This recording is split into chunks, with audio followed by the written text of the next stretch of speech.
Olá, meus irmãos, como vamos? Saúde, tudo bem? Família, certo? Ótimo. Estamos aqui mais uma vez para podermos dar mais um texto, dessa vez do livro Pão Nosso, de Emmanuel, né? O Chico Xavier. E nós hoje vamos ler o capítulo 64, Melhor Sofrer no Bem. Esse título, realmente, ele é... Na realidade, para quem já detém a doutrina espírita há bastante tempo, é só um lembrete. E, logicamente, para aqueles que ainda não têm a doutrina espírita ainda com muita frequência, realmente é um texto que é para parar e pensar. Bom, então, antes de mais nada, deixa um like aí pra gente, comenta lá no Banda Linda. E lógico, se tiver algum texto, alguma situação que nós possamos esclarecer aqui através do nosso canal, por favor, fique à vontade, mande as suas sugestões, que serão sempre muito bem-vindas. Bom, o texto Melhor Sofrer para o Bem, aqui no prefácio, tem a primeira epístola, Pedro, no capítulo 3, versículo 17, porque melhor é que padeçais fazendo o bem, se a vontade de Deus assim o quer, do que fazendo o mal. Vamos então aqui às palavras de Emmanuel. Para amealhar recursos financeiros que será compelido a abandonar precipitadamente, o homem muitas vezes adquire deploráveis enfermidades que lhe corroem os centros de força, trazendo a morte indesejável. Comprando sensações efêmeras para o corpo de carne, comumente recebe perigosos males que o acompanham até os últimos dias do veículo que se movimenta na terra. Encolerizando-se por insignificantes lições do caminho, envenena órgãos vitais, criando fatais desequilíbrios à vida física. Recheando o estômago em certas ocasiões, estabelece a viciação de aparelhos importantes da instrumentalidade fisiológica, renunciando à perfeição do vaso carnal pelo simples prazer da gula.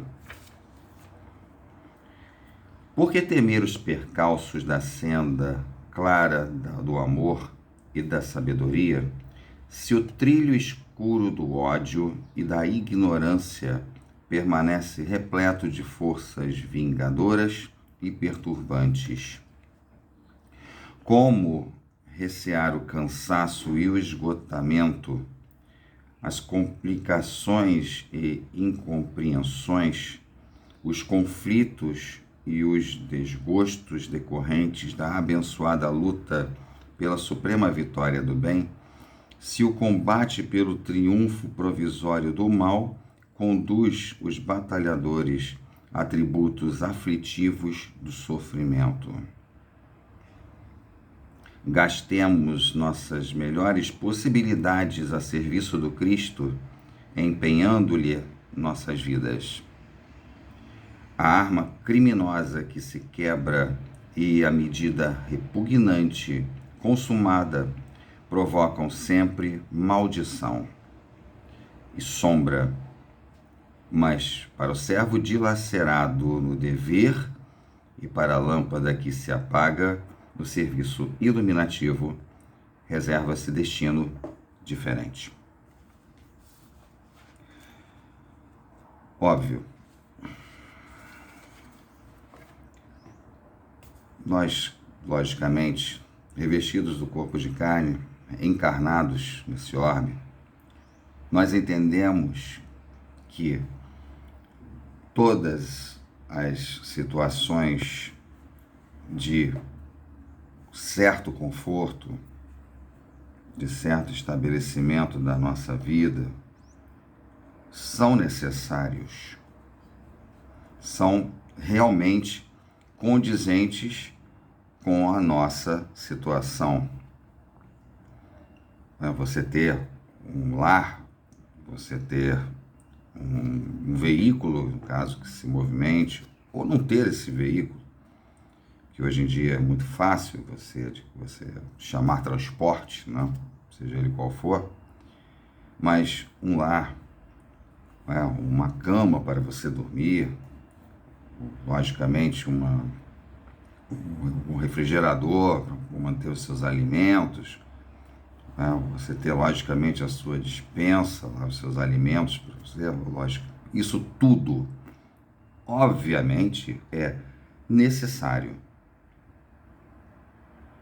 Agora, o texto fala exatamente das vicissitudes, ou aquilo que ultrapassa esses limites dessas situações mundanas, assim por assim dizer, que na realidade é chamado de supérfluo. O supérfluo, na realidade, é tudo aquilo que não é extremamente necessário para que este ser sobreviva. Então, na realidade, você ter uma situação, alguma coisa que de repente você queira satisfazer a sua vontade, vamos dizer, um chocolate, uma coisa assim que seja irrisória, logicamente aquilo não é necessário para a sua sobrevivência. Aquilo é um doce, assim como existem outros tipos de alimentos que são dessa mesma magnitude, que não vão servir para alimento, e sim para empanzinar você. Então, automaticamente, isso passa a não ser o necessário. E tudo aquilo que não é necessário, exatamente como é exprimido no texto de Emmanuel, faz esse sentido.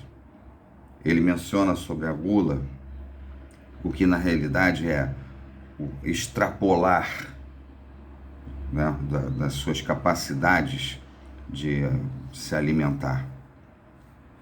E fala também sobre essas situações em decorrência do obter, conforme já foi dito, desse obter, eu preciso ter isso. Eu preciso ter, eu tenho que ter isso.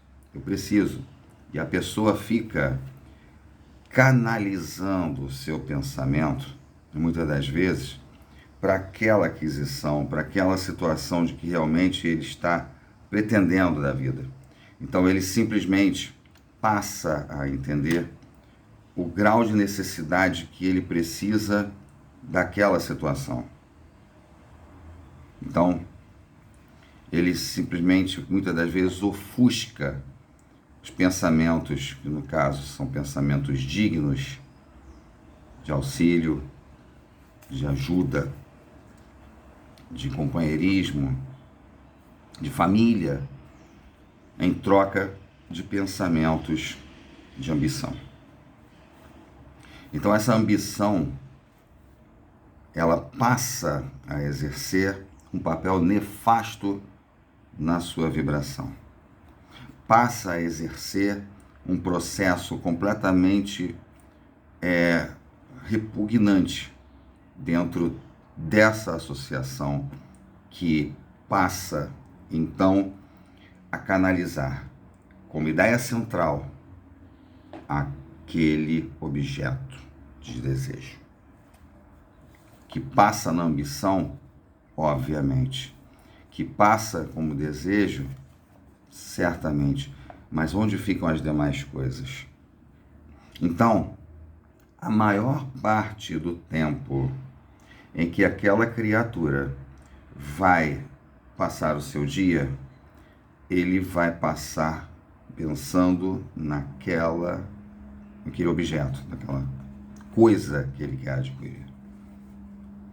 E com isso, infelizmente, como ideia central, passa a ser a canalização para espíritos não tão felizes assim.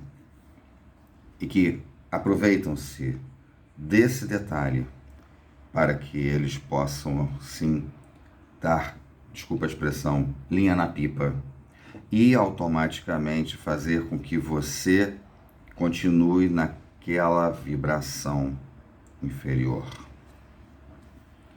Então, a sua vibração, que é medida em hertz, abaixa sensivelmente, porque existe um limite entre os pensamentos não felizes, né? Os pensamentos que realmente são prejudiciais para os edificantes. Então, essa linha, esse limite, automaticamente passando, óbvio, você para baixo, não vai ser boa coisa. É muito difícil falar dessa maneira, porque há muitas pessoas. Os vícios, na realidade, são a expressão básica dessa situação. O vampirismo causado pelos nossos irmãos de escala inferior realmente ainda ficam nessa situação.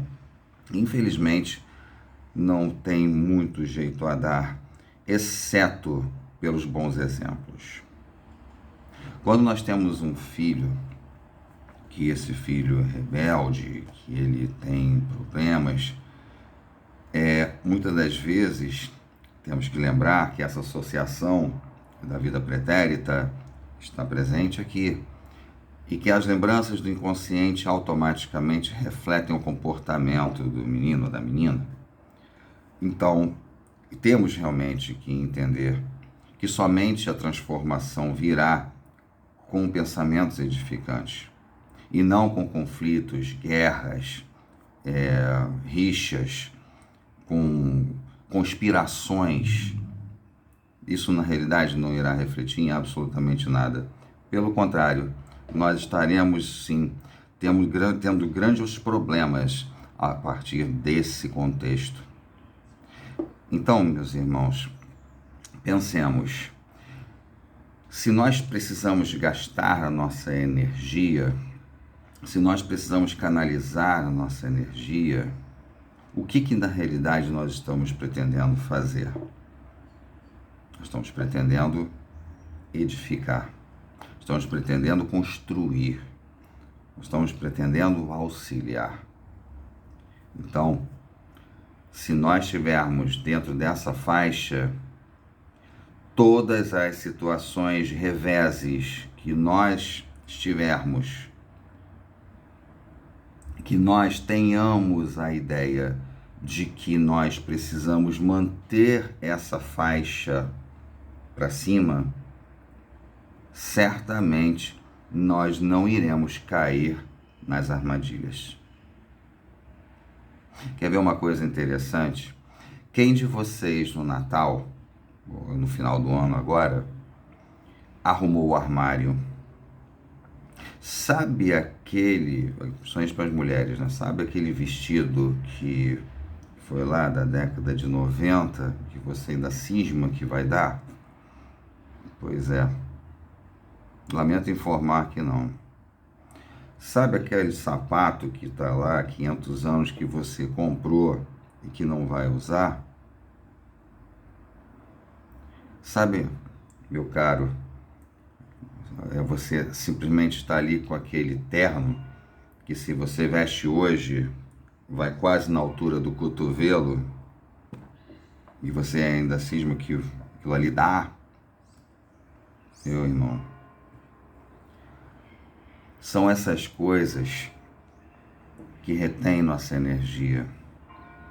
Quão bom é podermos nós, seres humanos, chegarmos hoje na posição que estamos, doarmos tudo aquilo que nada mais serve e que sejam servíveis a outros irmãos. Isso não é uma coisa boa, é lógico. Limpar o armário, isso traz energia, isso dissipa a energia negativa. E é muito bom, porque está, de todas as maneiras, energizando o seu ambiente. Está exemplificando os seus filhos a fazer o mesmo. Naquela bonequinha que ela não brinca mais, naquele carrinho que ele também já não liga. Tá? E as crianças que não tiveram? É isso que precisa ser exemplificado. E de exemplo em exemplo, as crianças vão crescendo. E crescendo, se transformando, porque foram transformadas no exemplo. Muitas das quais não quiserem ser transformadas pelo exemplo, quiserem permanecer na rebeldia, não foi por falta de exemplo. Foi pela falta de discernimento da parte deles. Então, irmãos, hoje torna-se significativo nós entendermos que há necessidade imperiosa de nós vigiarmos, de nós termos consciência de que o irmão também tem necessidades como a nossa, de que aquele objeto lindo, maravilhoso, que pode ser revestido na sua residência, nada mais é do que um objeto que vai permanecer ali, que talvez você o admire por algum tempo, até alguns anos, mas que depois talvez até seja doado. Então não nos prendamos à matéria. Na realidade, nós ainda nos hipnotizamos por ela. Nós ainda nos hipnotizamos. Muitas vezes nós somos hipnotizados pela eletrônica, pelas tecnologias, por situações que realmente nos são úteis, por um lado. Não é? Você não precisar enfrentar uma fila de um banco, você conseguir fazer tudo pelo celular, ótimo, maravilha. Mas não utilizemos este mesmo celular para propósitos de fofoca, de falar da vida dos outros, de simplesmente se exibir. Porque ao invés disso, não passamos a exercer, da nossa parte pelo menos, o caráter, o discernimento, passar coisas boas, fluidez. É isso que na realidade precisamos para que nós entendamos basicamente o que é necessário para nós conseguirmos, de alguma forma, captar esses pensamentos, captar essas vibrações e emaná-las, obviamente, para as pessoas que nos cercam. Isso é muito difícil.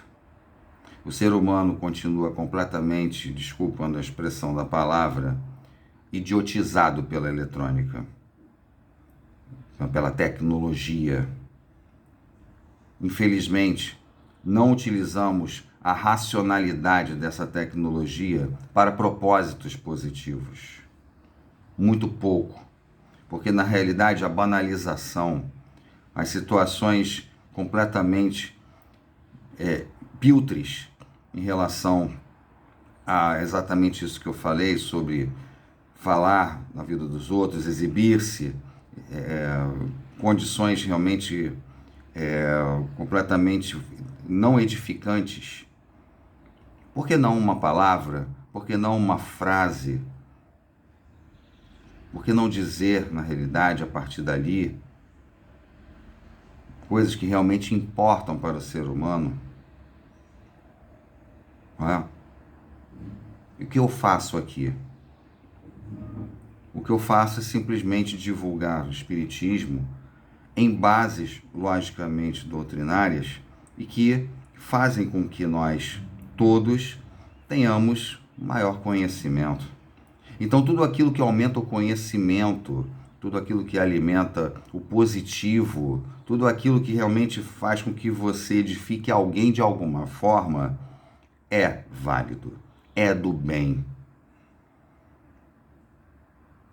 Então, muitas das vezes, estejamos nós com situações realmente que são completamente dentro dessas conformidades. Não caiam suas vibrações por banalidades. Não caiam suas vibrações por simplesmente acharem que a partir dali vocês também estão dentro de um contexto. Muitas das vezes não estão, mas você o absorve pelo fato de uma similaridade situacional. Você se acha que aquilo ali está dentro do seu propósito, quando muitas das vezes não está. Então importa-se somente com aquilo que vai afetar você, que vai denegrir, que vai abaixar a sua vibração. Isso é que você se importa. Sentiu algo errado? Ora, pede. Se você sentiu algo errado no seu irmão, peça por ele. E assim nós vamos vivendo. E é isso que realmente importa. Bom, meus irmãos, eu espero que realmente tenha sido válido. Mais uma vez, deixa o like aí pra gente, comenta no Banda Linda. Se você tiver algum assunto para nós podermos comentar por aqui, pelo nosso canal, fiquem à vontade, mandem aí as suas sugestões, que nós temos um imenso prazer de poder responder, ok? Um grande abraço, Deus fique com cada um de vocês, que nós possamos, dentro em breve, retornarmos às nossas atividades dentro dessa pandemia, que nós possamos continuar com os nossos trabalhos, que isso, na verdade, é a nossa edificação, é aquilo que realmente rege o nosso empenho em poder ter a nossa vibração sempre positiva para auxiliar cada vez mais a quem precisa, ok? Jesus abençoe a todos, fiquem em paz e, mais uma vez, sejam muito, muito felizes, hoje e sempre.